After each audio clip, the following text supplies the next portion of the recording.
An update to a story we have been following about a woman named Cree Ballah. The 20-year-old Zara employee says she was asked to pull her braids back by store managers. Today, we are learning she has quit her job. Our Shannon Martin joins me now with more on the story. Now, Shannon, this is part of a larger conversation CBC Toronto has been having with Black women. You spoke to Cree today.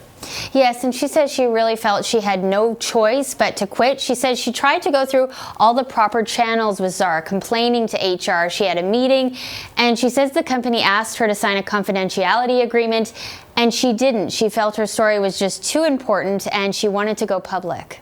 Since the last time we talked, your story blew up. It was all over Teen Vogue, Daily Mail, Cosmopolitan. What do you think of all the attention? I mean, it's definitely overwhelming. I didn't think it was going to blow up this much.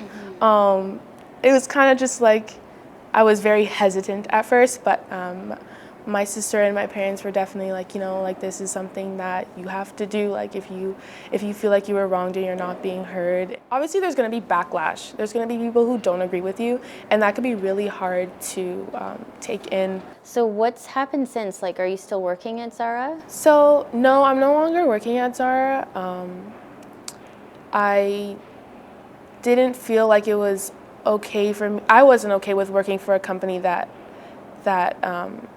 treated me in that way. I don't think that Zara is inherently racist. I just think that when policy is left up for discretion for the employer or the manager in a specific store, that's where privilege and bias kind of manifests. I wouldn't want to work for a company that pulls their employee outside of the store in the middle of a mall to address hair, and it was really embarrassing. And to use the words that they did, extreme, my hair was too extreme, we're going for the clean, professional look, as if my hair is unclean and unprofessional.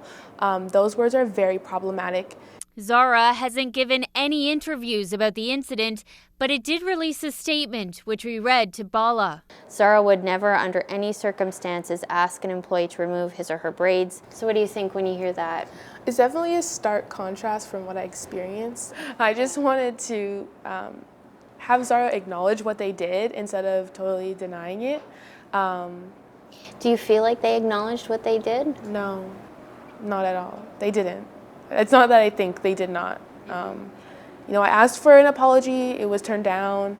We also spoke with Zara today, a spokesperson releasing a statement to us saying they did do a formal inquiry into the allegations, but they found no evidence of discriminatory practices or behavior. So obviously, Mike, there is a discrepancy here in what happened, but the young woman is standing by what she had to say, and she says she felt she made the right choice. Okay, Shannon, thank you. You're welcome.